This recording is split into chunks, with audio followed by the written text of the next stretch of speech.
Good afternoon, everybody, and welcome. Thank you for joining us on this truly beautiful spring day. I imagine there are many places you want to be, so thank you for being here with us. We have an ambitious agenda in this room today. We're going to have 3 debates. The first is about the city's funding versus aspirations. The first is about the few versus the many. The second is about the few versus the many priorities. The final one is about city powers, current powers versus new powers. We'll do 1 debate before the break and 2 debates after the break. You all have a workbook. I hope you all have a workbook. Hands up if you don't have a workbook. We'll get you one. All right. On page 6, you can see session 4. That has the language of all of this. I encourage you to give your feedback there as well. Our goals today are to share information, to hear different perspectives, to learn from each other. We have a lot of different ideas in the room, and we want to share them. We want to hear from you. We want you to prepare input for your workbook, think through this, and give us feedback on the debates, and have fun. This is it's a bit of a unique format. We will be having a series of debates, and we will be asking you, the members of the public, to volunteer to be debaters at the front of the room. So I see some people have taken your seats. You're welcome to be debaters. At the beginning of each debate, we're going to invite people up. I have city staff here to help out. My name is Brendan. My colleague from the city staff is also named Brendan, just to keep things easy for you. We've chosen topics that we think will drive some serious debate, certainly things that we've heard debated a number of times. So, we ask that you be candid and vocal, but also be respectful of each other. The debates are very straightforward. We're going to have 2 to 3 minute statement from either side, and then a rebuttal from either side, and then we'll keep going until we run out of time. And at some point, I'm going to freeze the debate, and then I want to hear from other people in the room what really jumped out at you, what you learned, maybe you have some observations about it, and to introduce new perspectives. So there is a role for everybody to speak. You do, however, have to come to a microphone to speak, and I ask that you press the button when you speak because we are being live cast, so that's how it'll pick up on you. So staff are here to help get the debate going and give people information, be a resource to you. It's important that you know that they are not representing their own opinions or the city's opinions. They are here just to make sure ideas are flowing, get ideas out. So, any questions before we begin? The first debate is, be it resolved that the city should make decisions to build new capital projects, expand service, or implement new strategies only if there is funding available. I am now looking for volunteers. Who wants to step forward? Hand up. Who's coming forward? All right, I'm going to ask city staff to start this. Maybe open discussion. Do you want to be on it? You want to come up? You 3 on microphones. You're in the debate. Yes. All right. What side are you on? I guess against that. So this is the disagree side. This is the agree side. Well, we don't all have to agree. I mean, we don't all have to agree. Just because he doesn't agree, he can speak for himself. Sorry. For myself. So we're going to do this democratically. The other 2, I have 1 disagree. Well, I would like to say it depends because, yeah, I'm not sure if I can totally accept that premise. Maybe there are only funds available now. But if there were access to other funds, okay, that's where I'm going. So here's what we're going to do. Everybody who's interested in speaking on this topic, come to the front tables. I'm going to generally, you have an agree, a neutral, and a disagree on this side, correct? There you go. Okay. I'll qualify that. It's only the funding is, I mean, if the funding is going to be made available because you're going to close down swimming pools and boot people out of affordable housing, well, we have to give it a bit of a context. But generally, I would agree that you can't build something if you don't have the money to build it. Okay. That's pretty sensible. Yes, okay. We're diving into the debate. Let's get organized. So, I'm trying to get the room set up to agree, disagree, but everybody come forward to the mics. I'd ask city staff people to go to either side and liaise with people, get them ready to speak. Who wants to speak first? How we're going to go through the order. And while they're doing that, I encourage the rest of you, have a look in your workbook, write down some initial thoughts. If you haven't already, go to the board, have a vote. I'm going to do generally agrees over here, disagrees over there. Not going to make you move, not going to force people out. All right. Please vote if you haven't already. Fill in the workbook. We're going to start in 2 minutes once my slides are ready. Thank you.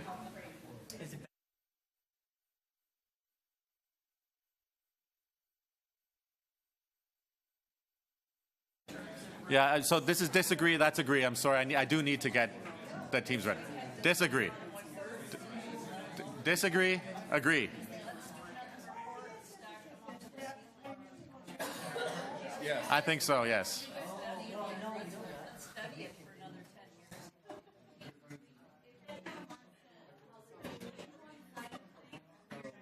Okay.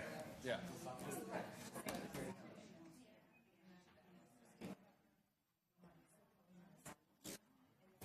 You may also want to note that we're going to suffer. Sure. So, as people speak, if you don't get the mic right away, you will get a chance to sub in after people speak. I'm going to ask that they stand up and leave, and other people can take their places. We'll keep the discussion going. Waiting for a signal from my team organizers. Are we ready to go?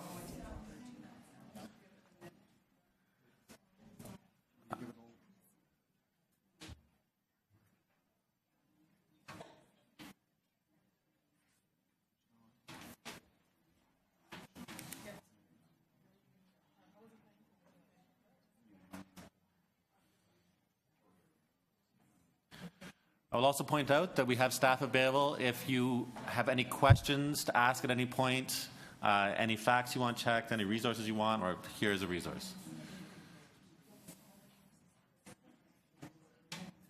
I'm just waiting for a signal from my teams.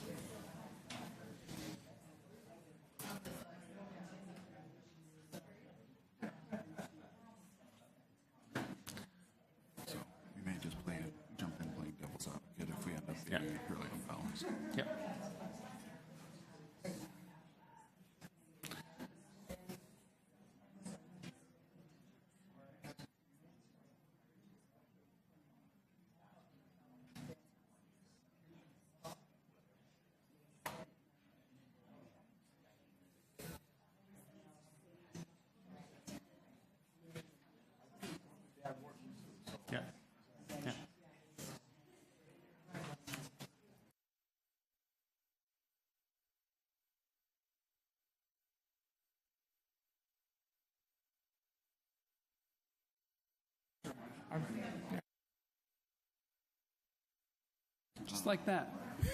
Test.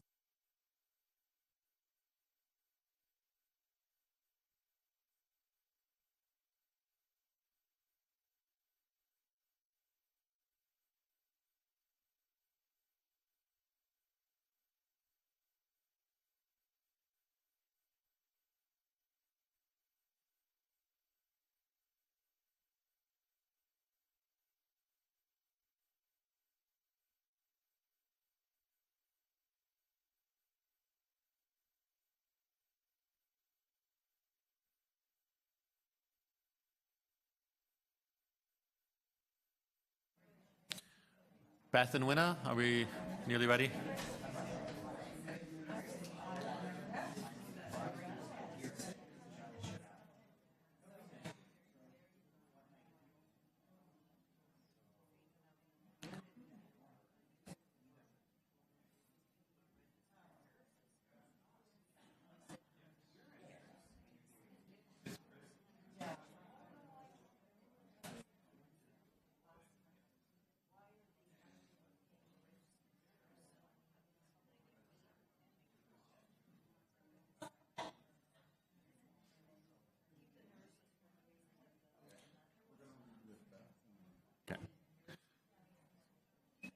So I'm looking to my city facilitators on both sides. I've asked for a clarification of the motion that it end with if funds are currently available, right? That's the idea, if the money's already ready for these projects. So I would like to open the floor. I do have a clock at the back. Sorry? Vincent, on this side. Okay. I'm going to start with the agree side. Beth? Beth will begin, and the first statement from the disagree side will be from Vincent.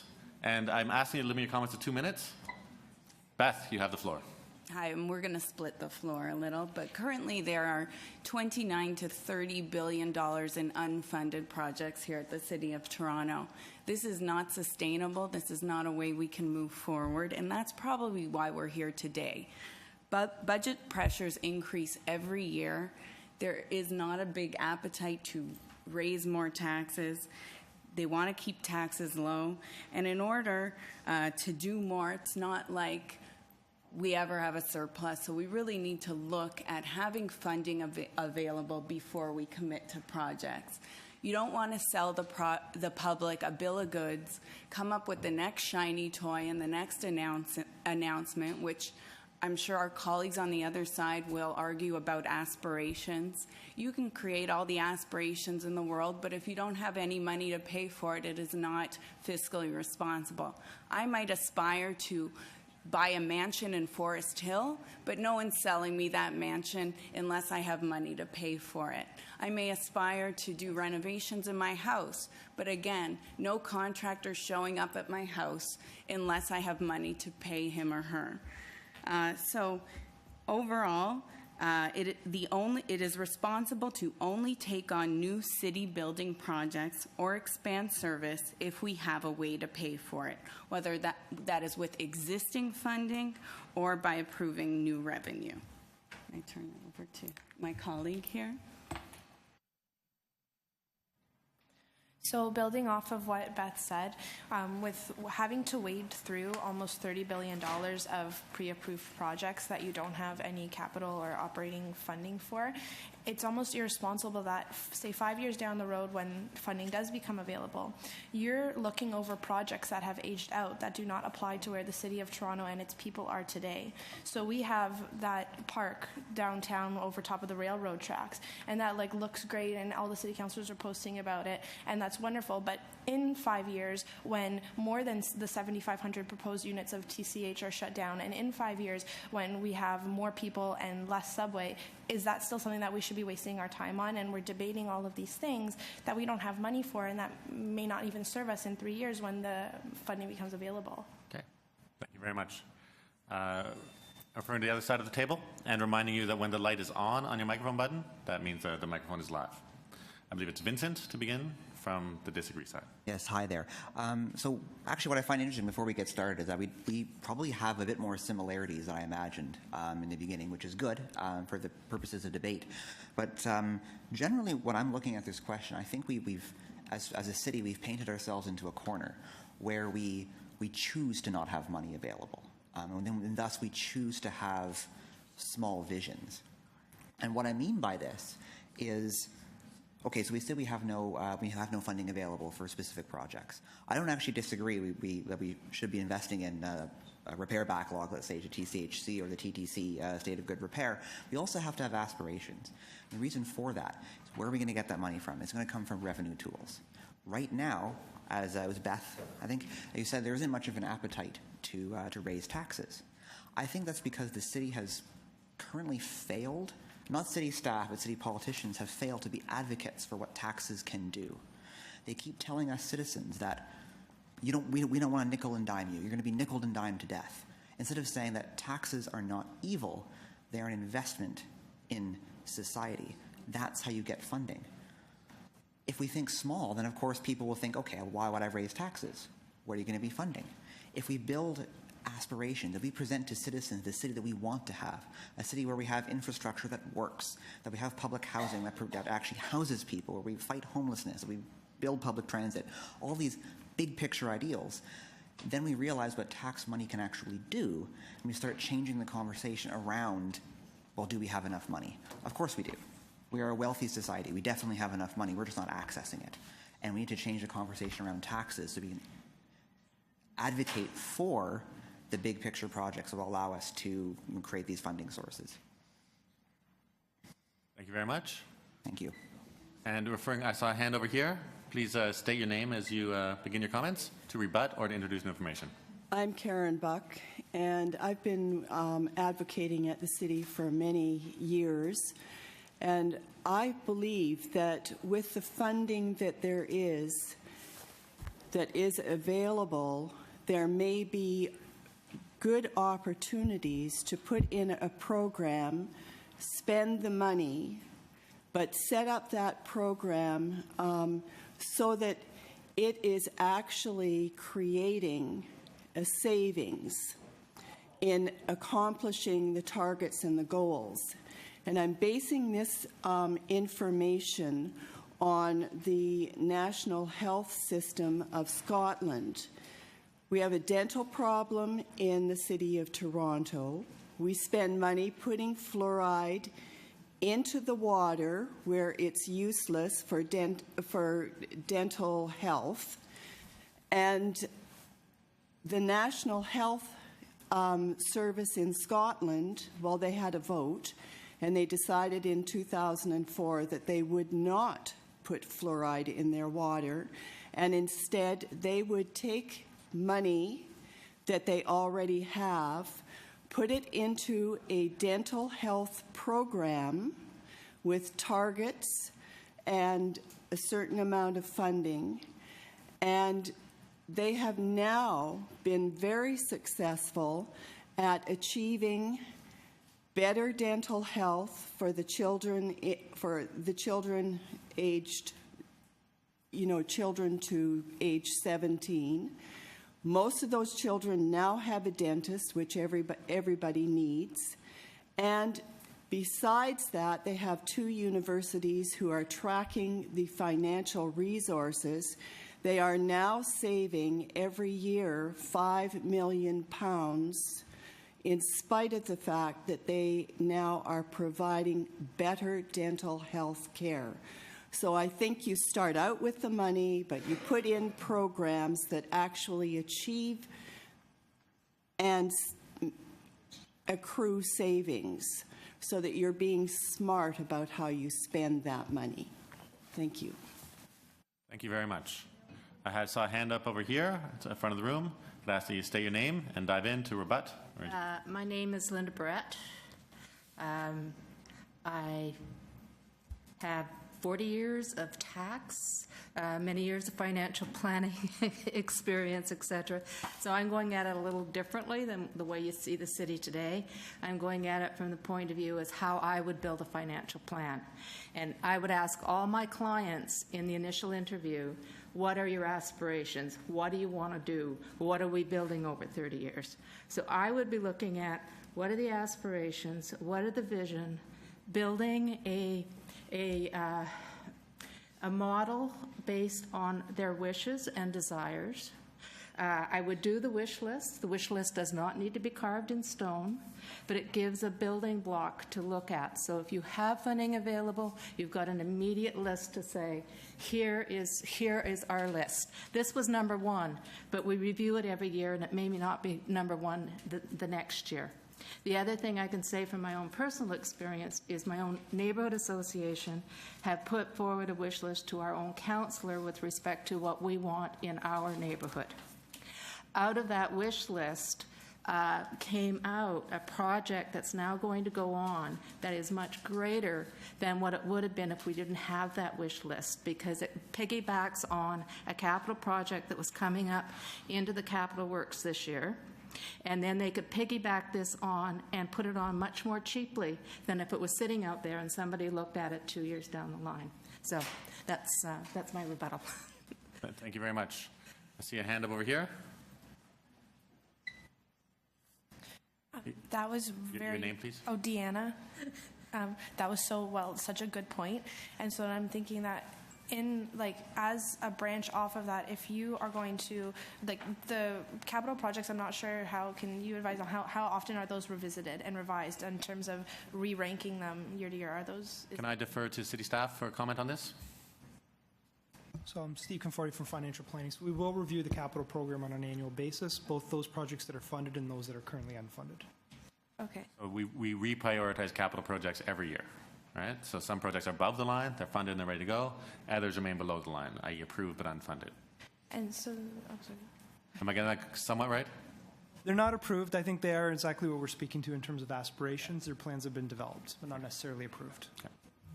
So again, without those aspirations, you couldn't put them in if the funding came from somewhere. That's right. Okay. That's a good line of questioning. I believe technically the floor goes back over to the disagree side. Would somebody like to, right here, your name, please? Matthew Goodings. Yeah, I think this whole question is wrong because we don't, the idea that we should only build what we can afford, well, we can afford so much more. We don't have an affordability problem. We don't, not at all. We're not taxing properly. We're not using our revenue tools. We can finance what we want to finance with increased taxation. Somebody a couple of hours ago, before this all started, he handed me a bunch of taxes for business, which, I mean, I attended one of these things in the fall where they asked what kind of revenue tools, what kind of new taxes. None of these taxes, none of these business taxes appeared on that. And I'd actually like to ask city staff, how come when new revenue tools are proposed that things like this, business taxes, such as eliminating commercial property vacancy rebate, I mean, I think... That's gone. Okay, Did they eliminate that? So we do have a question of information for staff, and the question is why aren't there more business taxes being proposed? The taxes that I've seen, I mean, maybe maybe some of these business tax breaks have been eliminated, but it seems overwhelmingly when I saw this kind of thing in the fall, it was overwhelmingly about property taxes for citizens. Why aren't more business taxes? I will ask city staff to comment on that. Sure. Thank you for the question. So there was a revenue tools report that went back in November, December of 2016, and within that report, there was consideration brought forward to council for a series of possible revenue tools. One of them was actually the vacancy rebate, which was ultimately approved by council. And with that additional funding coming forward is an ability to be able to add funds for either operating or capital. So I understand the city has explored every revenue option that's available under law. It's been brought forward for discussion. Yeah, absolutely. Okay. Thank you. All right. Comment from the agree side. Who would like to, does anybody like to speak from this side, down the end? My name's Amanda Kane, and as a person who has lived multiple times on social support, I know that I need to balance my books, right? I can't go into a deficit because it's a deficit I can never pay. Living off of less than $1,000 when rent is $1,000, when you're getting $1,000 for OW, you've got to find a different place to live. You've got to move.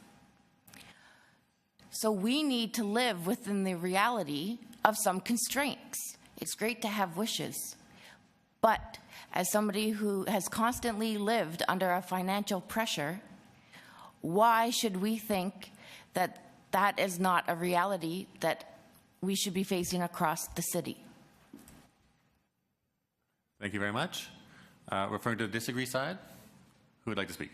Somebody who hasn't spoken before, so go here. Yes, my name is Derek George. I've lived in Toronto for 35 years. I came here from Montreal where there's rental cap. A landlord can't charge more than X amount for the square footage. Okay. It used to have rental cap here. It was removed. Since that point, the city's rent has gone through the roof. We're now facing a crisis. The TTC. I remember 20 years ago, there was a project that was supposed to be funded by the federal government, the provincial government, and Toronto to extend the subway systems along Eglinton and blah, blah, blah. I remember these things. And I also remember that there was funding for all of these things back then, and it would cost the city way less than it would today. We're talking 20 years ago, when Toronto was just beginning to go boom. And now it's gone boom, and everybody's up in arms because they can't find funding, okay? But they do find that it's okay to put police officers on street corners when they're having a little bit of a problem with the road and they got to dig a hole. And I'm thinking, with all the hoopla about thinking outside the box when it comes to funding, why doesn't the city look at ways by which they can save on the existing services, that they provide? How can they save? And trust me when I say there is a lot of funding that is just being poured down a hole. It sounds like you have a question for staff. Do you want to ask the question? Thinking is about, no, I'm not asking any questions. I'm here to debate. Okay. Creative thinking is about creating new ways to provide the funding for those capital investments, rather than take it away from services that already exist that are arcane. Okay. And I'm pretty sure this committee can come up with much better means of raising funds, and that's what this is about: city funds. Thank you very much. I turn the floor back over to the agree side. Michael, please.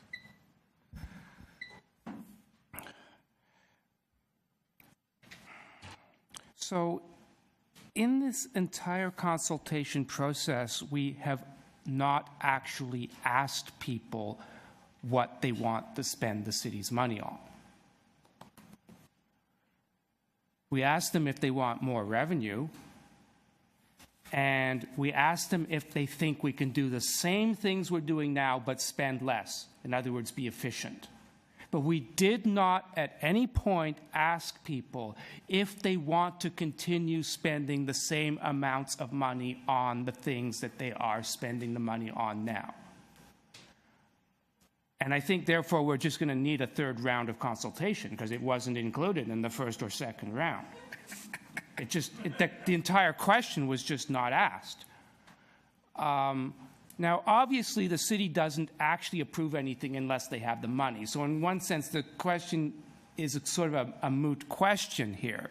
But the point is, what happens to the other things we don't have money for? I mean, that's the real question.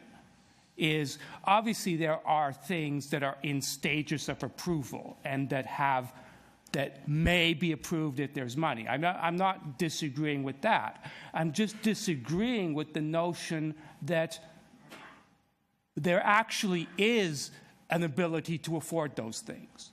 There isn't. The economy is doing worse and worse all the time. Tax revenues are not going to go up substantially. Obviously, as a society, we could decide to put slightly more revenue in, but I don't think it's going to be dramatic. So if we want to do something that's currently not on the approved and funded list, we are actually going to have to do less of something we are currently funding. And that question hasn't been asked, and I think that is in contradiction to people who just say, yes, we could always raise revenue. I think we could raise revenue maybe $50 or $100 million before we have no more ability to raise revenue. But there are some really large budgets like technology and road repairs and a few others where we could probably reduce the budget by about $200 million and nobody would even notice that anything had disappeared, because they're not really that fundamentally necessary to replace computers every 4 years, for example. Okay. Thank you very much.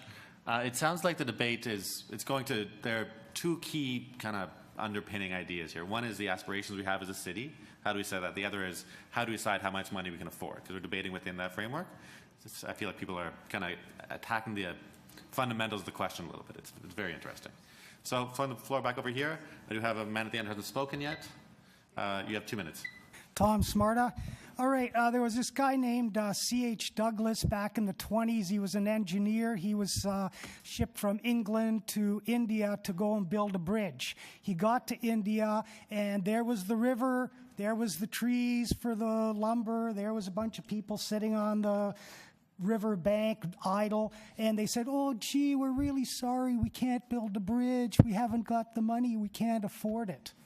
And he was an engineer, and he decided, well, wait a sec, why can't we build it? We can build it. So we're looking at the funding model, that where does cash come from, to actually take resources and organize them to accomplish something. We can accomplish stuff that's destructive or constructive, and this idea of competition in the economy.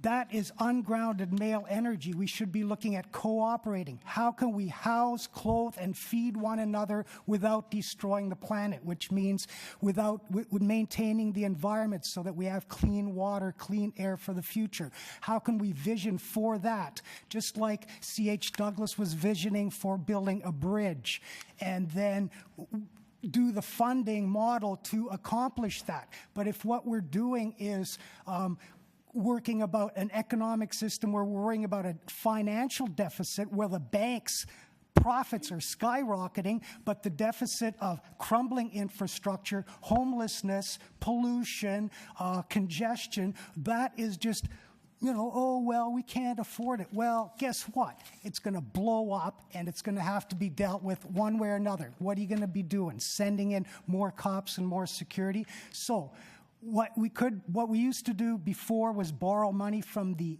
Bank of Canada, which created interest-free infrastructure loans up until 1973. If we have $1 billion that we borrow from a private bank, we have to pay them $1 billion for, say, a transit system, as well as interest. And we're basically saying, you own the transit system, we'll pay you until we pay you $1 billion. But if you use the Bank of Canada, which is our own public bank, we pay ourselves back the $1 billion, and we already then have built and own the transit system, for example, for $1 billion.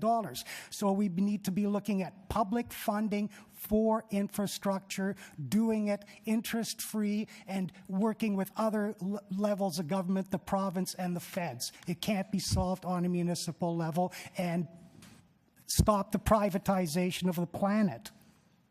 Okay. Thank you very much. A round of applause. Thank you. I turn the floor back over here. You've spoken before, so I'm going to see a quick show of hands to see if anybody who hasn't spoken would like to jump in. The microphones work in the back row, too. Okay. Oh, I have one speaking from... Sorry? So you have, somebody wants to speak on the agree side? Yeah. So I have two hands up. Yeah. I'll go here. Aspirations. Okay, so I'll come to you afterwards. You're going to speak first. Disagree, we'll come back to you. Sorry. Okay, my name is Julian Restrup. And basically, I think we all agree in many principles. It's true that we have to have a vision of where we are going to, but it's more important, can we afford to do it? One of the problems that we have to face is everything costs, no matter what. Whatever we do costs. Costs in money or to the environment or to resources. And we have to pay now or we have to pay in the future. Now, it's unfair to defer that to the future generations. So we have to always keep the balance of what we are using right now so that we are not asking someone else to pay for what we use. It would be unfair for me to have my street clean of the snow and expect someone else in another part of the city to be paying for that. So it comes to, is everyone paying the fair rate for everything we use? And I think that we are going to find that some companies, especially with the examples that we heard about a vacant land that is not paying taxes and so on, what is happening is that the rest of society is subsidizing a group of companies or individuals for resources that they are using, but they are not paying for. So when we need revenues, yes, we may have to increase the revenues from somewhere, but we have to look at the people or the companies that are not really paying their fair contribution to society. Okay, thank you. I have one speaker who hasn't spoken before, and then you at the back. And is there a microphone at your seat? No. So I'm going to ask you to come forward. You're going to speak first. We're going to go to disagree first, then back to you. So at the front. So please introduce yourself. Yes, thank you. Well, I have to commend the people who are speaking about the present, because it sounds like they're doing a fabulous job and they're making do with the money they've been given as best as they can. But I'd like to talk a little bit about the past and the future. The past, there's an advantage to being my age because you can sometimes remember what things used to be like. And one thing, I grew up during the war years. And as my colleague here, Tom, said, we were in the midst of the Depression when the war struck, and we had no money. And what happened was we put together the Bank of Canada, and we funded the war, and we got out of the Depression. There was work for everybody, and we went from that period of time in the late 30s to 1974 with moderate, very basically low inflation. Then after that, it was, remember, neoliberalism, Thatcher and Reagan. There was a decision that we should privatize and we should deregulate and we should globalize. And everything changed after that. So my point is we're headed toward some real challenges with the environment and the wars in various places and refugees and so on, infrastructure decaying. We're going to need money. And we can't depend on the private banks because you see what's happening. Their revenues are going up and all the rest of our revenues are going down. So, all you need is a chart and you can see those lines diverging. We need to go back to the Bank of Canada. And to that end, people like Paul Hellyer have written to Trudeau and to Morneau,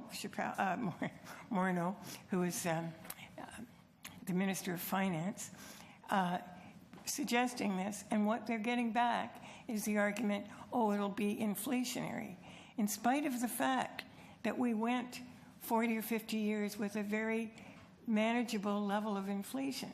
In other words, they're not going by the facts anymore.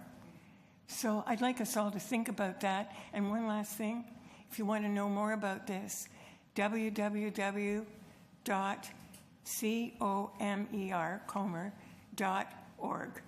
And it stands for Committee on Monetary and Economic Reform. Okay, thank you. That's a comment from the disagree side. There's somebody willing to speak to the agree side. Are you on the agree side? So I want to jump in. Karen, if you'd like to go again, you're more than welcome. Sorry. I have been looking at different programs in different cities. And yes, they all start out with funding that actually covers that program for a certain number of years. They do studies, and they seem to be successful at what they're doing, and they actually accomplish their goals within probably their monetary limits. So I think it's one thing to want more money to do a program, but I think you want to put a program in place. And here's one that is particularly successful in the city of Philadelphia. We're all looking for clean watersheds in our cities. We want to do it the best way so that all of our neighborhoods flourish. They're calling their program Green City, Clean Waters, because in fact, they're using green infrastructure rather than increasing the size of the sewer shed pipes. And they are capturing huge amounts of side benefits. So why do they do Green City, Clean Waters? Because now they have beautiful neighborhoods where everybody lives, and it's across the whole city. It isn't just one part of the city. It's fairer because it costs less for everybody.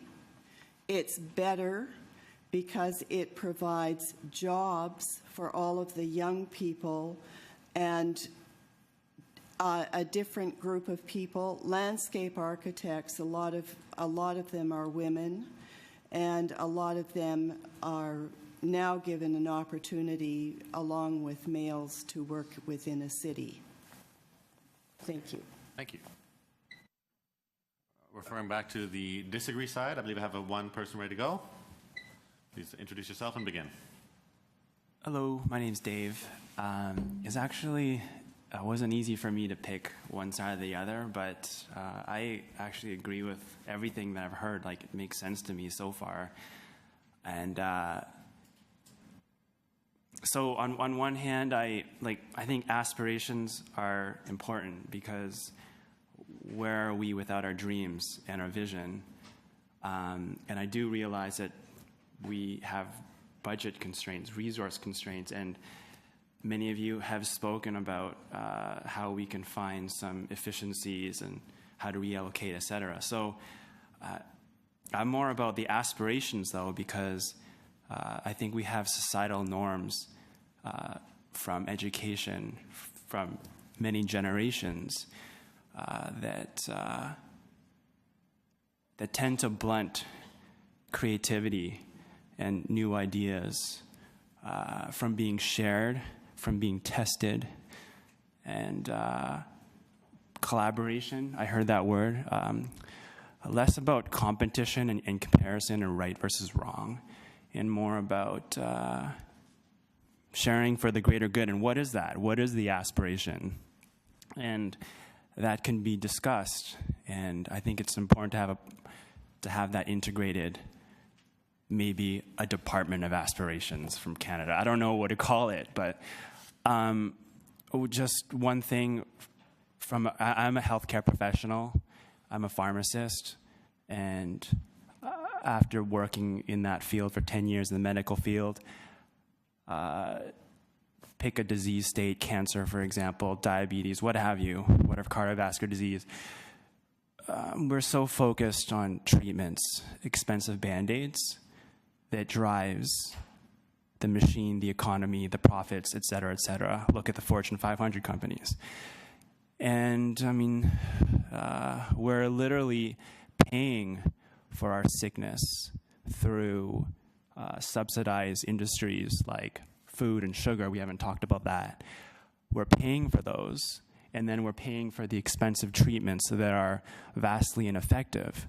But no one's looking at prevention. How did we get there? Open up that discussion, because that's not going to happen, because unfortunately the framework is shifted towards dollars and cents in the short-term quarter. But as you mentioned, we want to look at a long-term vision. Where are we in 2050? Okay. Right? So long story short, aspirations. Check out documentary called Human Scale.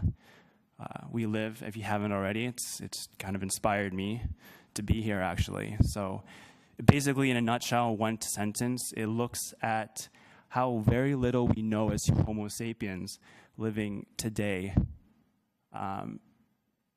What's the ideal for us? Okay. Anyways. Can I just want to refer to city staff for a minute. We've had a lot of discussions about the aspiration side of things. How do we set aspirations? How do we make sure the city's adapting to meet urgent needs? How do we make sure that we're investing in things that see a real return in human well-being and all these other factors? Can you talk a little bit about what are our aspirations and how are they determined? So I think everybody here is bang on. So there should be aspiration. I think what happens in the city is there are these ideas, either sectoral plans or aspirational projects that are developed, and they're not developed just in terms of what is the short-term benefit, but really it is what is that long-term impact, how might it drive efficiencies, how may it add a benefit to the life that we live here in Toronto, or to some of the services that we provide. I guess in looking what the question is, the way I would interpret that is how do we consider approval of one individual aspirational plan versus approval of all of the aspirational plans that we have against each other in terms of the funding capacity we do have or the funding capacity we could potentially generate. I think that's the benefit of this discussion is, how do you start planning for that over a longer term to be able to put forward strategies to be able to move on these plans and be able to prioritize them and figure out which ones should become part of the 10-year capital budget and plan, or which ones we may want to continue to develop and refine and figure out what those benefits are both short and long term, and decide if there's an ability to create financing strategies to be able to move on them in the future. Thank you very much. We have 15 minutes left, and it's fun going back and forth, but I'd also like people to maybe reflect on what you've learned. Have your ideas changed? Is there a big takeaway or one big idea you want to leave us with? We're going to call this a closing statements session of the debate. I'm still going to open the floor, going back and forth. I believe that was the last comment was disagree. So I think I'm coming back to agree for the next comment. And I do see your hands up, and I will get to you. So at the back. Amanda Kane again. So in this statement, be it that the city should build decisions based to build or implement new strategies only if there's funding available, I move to make a recommendation that we remove some of the Toronto Police funding budget, which is our second highest expenditure, and spend it in proactive instead of reactive. And that would very clearly solve this debate. Okay. I think motions are out of order, but I will allow it because it's a statement. It's a statement, but you can absolutely write it down, make sure that's recorded. If you have a motion you want to make, we absolutely want to hear from you. Back to the side. I have 3 people at the front. I was just going to say, don't forget that one of the other sessions is to pitch your best ideas. So there have been some great ideas brought that we've heard around the room today. So make sure you go up to the members' lounge at some point during the day and take a couple of minutes and make your pitch. Thank you, Winna. That's a great reminder. So just to think about who's left to speak, I have, I think, 4 sets of hands up over here. Do I have one in the back who hasn't spoken yet? Do you want to speak? Okay. So I have 5 sets of hands over here. How many over here? Like 1. All right. We're just going to. I think we have 6 people left to speak. We have 15 minutes. That's pretty reasonable. 7 people. We're going to start with you because you haven't spoken yet. No. She's still thinking what she wants to say. All right. Back over here for a comment, and we're going to open the floor. Okay. To you. Yes. I'll go to you next. Sure. Go. Thank you. So the other side says we should only approve projects if we can afford them. And I guess for me that really begs the question of what does it mean to afford something, which is a really fundamental question I think we should think about as a city. What does it mean to be able to afford something? The city, if you take 10 seconds looking around you, has never been wealthier. I mean, the amount of wealth, you walk along the waterfront now and it's overwhelming. I mean, all those skyscrapers, all those shiny buildings, all of them represent wealth. I mean, I look back at my childhood, there was never this kind of wealth in the city that there is today. So can we afford these things? Well, let's take a couple of examples like housing. Could we afford to have people have a roof over their heads in this city? It seems to me with all the housing that we have now, we probably could do that. So I'm not saying it's an easy question, but when you start to unpack what does it mean to afford something, you realize that in my view, societies make affordable what they choose to make affordable. This woman earlier was talking about during the war effort, it wasn't an option whether or not we went to war because we wanted to protect the world for democracy, and we found the way to do that. When countries want to have advanced space programs and they decide they're going to put a person on the moon, they go ahead and do that. Nuclear power is another example. It's extremely expensive, but the province decided at some point in its history it wanted to do that, so it found a way to afford a nuclear program. So I think we really need to unpack what it means to be able to afford things, and my own 2 cents worth would be on a lot of the things that we value as citizens in this city. Housing would be a good example, transit would be another. We can afford these things because the city has never been wealthier. Thank you. I'm going to come to the front of the room, then back, and then you, okay? Then you, and come to the front of the room. Me next? Yes. Okay. I would like to close by saying I don't think we talk enough about what we are doing and what we have done, and I don't think we talk enough about what things development has brought into the city. You talk about the park over the whatever down there. A lot of that is funded through Section 42 monies, through the parkland dedication. The other thing that isn't advertised is the amount of money that comes into the city that's dedicated for certain purposes and what we've done done with it. I think there's a new report out on the Section 42 money. I think it was withdrawn at Executive Committee or whatever committee last week, but it was there and showed how many millions of dollars came into the city to fund parkland and how much had been funded. We don't talk about those enough. We don't talk about where the development charges have gone. We bring in way more than the parkland dedication and the Section 37 money in development charges. Where have they gone? They're supposed to be going to certain capital projects, but we don't talk about them. We don't talk about those things. We're redoing Yonge Street. There's a little bit out there in my ward, but the whole city isn't excited about, we're getting a new Yonge Street. It's been funded for the environmental assessment now. It's going to be exciting. What we talk about is what we don't have. And I think without those things that say aspirations, those things that we're getting now would not be on the blocks. So that's my closing comments. Thank you very much. I'm going to come across to the agree side for another comment, and then back. Yeah. Sorry, I had a hand here first. Deanna. Okay. Oh, Deanna. Deanna. So no, I completely agree with that. So if we have all of these, this is a debate. Yeah. Oh, sorry, but if we have all of these these beautiful ideas, and then you have the money that can come from Section 42s and Section 37s, I apologize. So then, if instead of saying only implement new strategies, only if there is funding available, what about only if there is a financing strategy possible? Okay. Right? That's a different thing because we do have this money coming in, you're right, from all the development and it can go into all these wonderful projects, but create the financing strategies and then take from the other sides of the rooms, we want this to happen. What are the efficiencies? It's kind of like saying you shouldn't go shopping unless there's something in your closet you can throw away. So you shouldn't create a plan unless there's something that you can do to make it happen. So why don't you accompany the plan with the financing strategy and then you have a plan to move forward every single time. Don't approve anything unless you have a way that you see it possible, efficiencies or new revenue tools or existing ideas, yeah. All right. I think we're working towards consensus, and that's great. Are you ready in the second row? You haven't spoken yet? You had your hand up earlier? Yeah, I am ready. Okay. It's more of a meta kind of a... Please. Okay. So, you need my name? If you'd like. Oh. Just I don't need... on a first name basis here. It's more of a meta comment that's a little bit different from what's been said. So the whole question,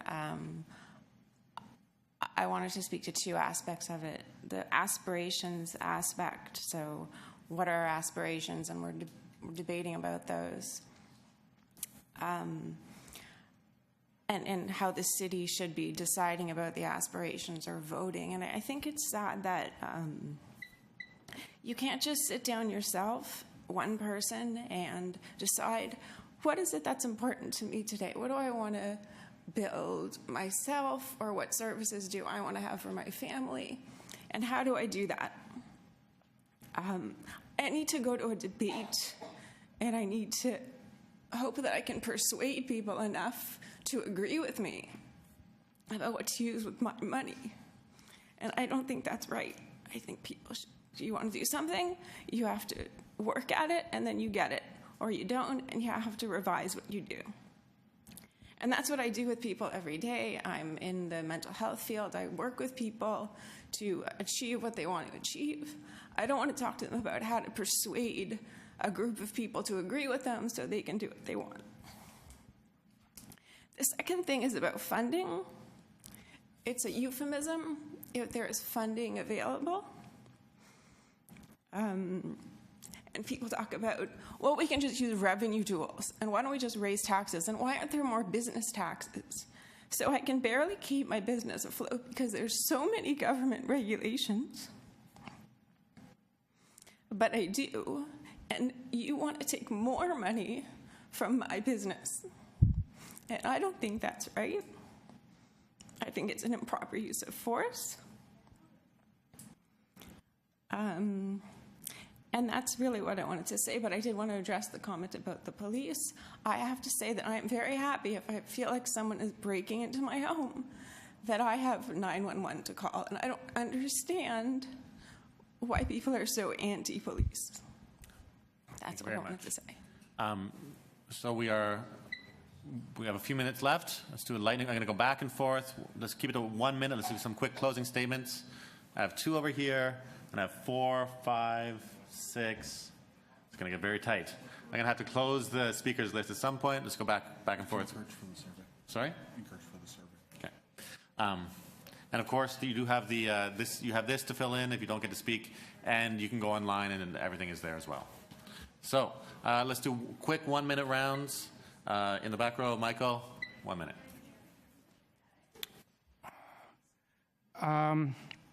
So this does mostly seem to come around to whether people think that there's wealth out there that is just easy to solve the problem through revenue or not. Because, I mean, you know, aspiration is not really the problem. I mean, you can have an aspiration to spend less on something as much as to spend more on something. So obviously we have outgoing plans for future years as to what we might want to do. But I think we have to change our approach to aspiring to shift money from one thing to another rather than aspiring to have more. Because we actually aren't a wealthy society anymore. The technological economy has been extremely inefficient, and we're not actually producing services or goods as much as we used to. We actually aren't. There are limits on resources, and we're actually becoming less efficient. So we're not wealthy. And don't let the buildings make you think we are. People are moving to this city. The percentage increase in buildings that we have is less than the percentage increase in population. In other words, people are moving into smaller and smaller units. The site of that building is not the site of wealth, it's the site of declining wealth, of people living in smaller and smaller places. Okay. Don't be confused. Don't think we're wealthy. We're not wealthy. Thank you very much. To the front, right here. Okay. A minute, please. Quickly, I'd like to say to the woman whose business is struggling, I think that we can do business taxes the way we do tax individuals. That is, businesses that are struggling, don't have a lot of money, we would tax them less than banks that are making billions of profits. But the main thing I want to say is there's this analogy of the household, government household. It's a faulty analogy. The idea is that a household, you can't get any other money, so you have to go into debt. It's not like that. In a household, you're forgetting. If you can't pay your bills, there's another thing besides going into debt. You can ask the person you work for, if you're having to work for somebody, you can ask them for a raise. Now, if you work at Walmart, they're not going to give you a raise. But in government has an easier time. Government is big. Government, when it asks for a tax increase, it always gets it. It can do it. So it's not like government is like a household. It can only go into debt to fulfill its aspirations. Government, much more successfully than ordinary people, can ask for a raise. It can ask for taxes, and that money's out there. You ask Walmart as a person for more money, they're not going to give it to you. But if you're a government and you say to Walmart, we want you to, out of your billions of dollars of profit, we want you to give something for Toronto, they have to. Okay. So that's the analogy, and it's much more hopeful than people think. Thank you very much. Right beside you, we're going to go down this row, back row, really quickly, please. Derek George, and I heard a lot of positive things when it comes to aspirations. Funding is a big issue with government all the time because they have to balance the budget at the end of the day, and they do it every year. It's not like they can let the books sit. And I heard this woman talk about passing on to the next generation. Right? And the problem with diverting, especially when it comes to government, if you're going to divert it, you're going to divert it to somewhere where it has to be dealt with eventually. And I go back to my initial analogy with the TTC. If we had done what we said we were going to do 20 years ago, would we be in this position today? Right. Okay, and that's the bottom line for me.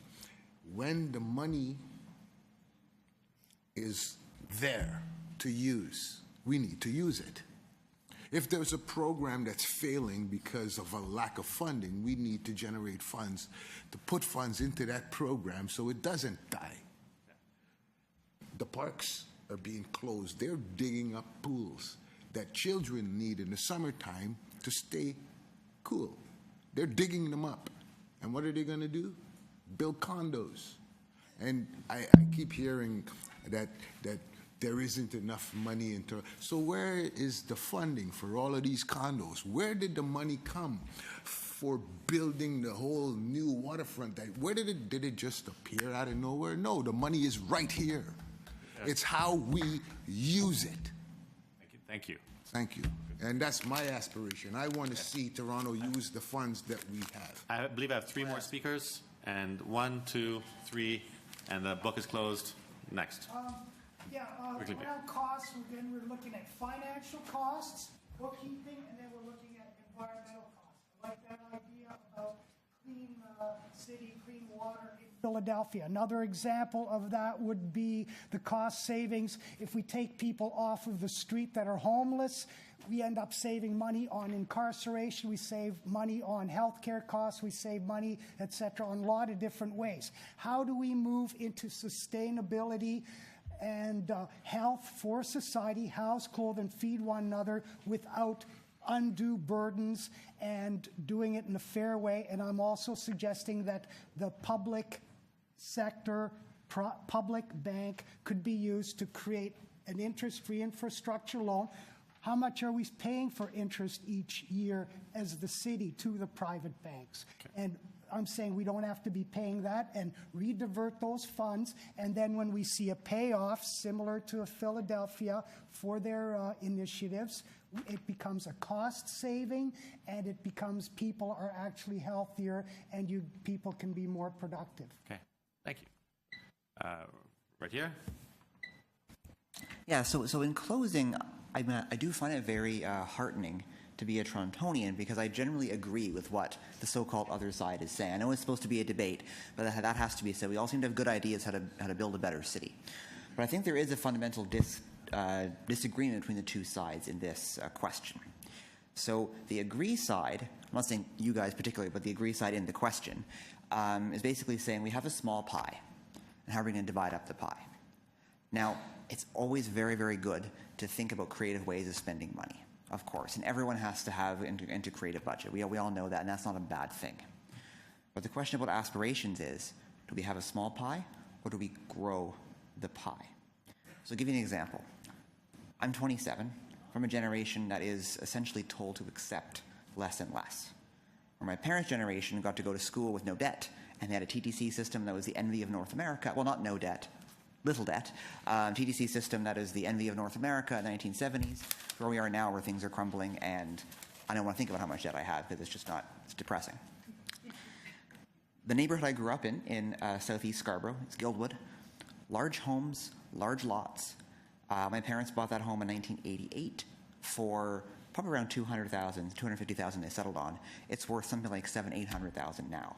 There is wealth in this city. Now, Michael is correct in some sense that the real economy isn't growing, but the financial economy is growing. And so taxes, like we see, taxes on foreign buyers for condos, property taxes, although we need to grow beyond them, can help grow the pie, because people's property values have risen exponentially. Exponentially. You can afford to pay a little bit more money, a little bit, as long as we broaden the tax base there. My ultimate point is we need to grow the pie instead of thinking how we're going to divide a small pie. Thank you very much. Final comment in the second row. Okay, well, the thing is not that the taxes are bad. It's really the relation or the ability to get that money to pay for them. That applies for businesses and for people. If there are not good sources of employment, a person doesn't have a good salary and therefore cannot afford any tax increase. A company, if a company is unable to survive, then cannot afford to pay more taxes. So it's not the problem of the taxes, but the relation between the taxes that you pay and the income that you have for a business or for a person. I think we all agree many things that we want for the future of the city, but we have to do it in a very fiscal responsible way. And if the city doesn't have enough sources of employment or sources of revenue for the businesses, it does not matter what we think, we won't be able to do it. Thank you very much. So that concludes our first debate. Thank you all for a vigorous exchange of ideas. Reminder that we do have another debate coming up at 3 o'clock in this room. We are debating priority setting. And after that, if time allows, current versus new powers of the City of Toronto. A little bit of housekeeping. On your way out, go vote. Take a blue dot and vote. And we're going to compare to see if people were moved through listening to each other's ideas. You got a new color. You got a blue sticker when you go over there. I heard lots of great ideas, lots of really specific ideas. Go to the Pitch Your Idea session right now during the break and sign up. And then come back here or go somewhere else. It's up to you. And fill in your workbook. Thank you very much.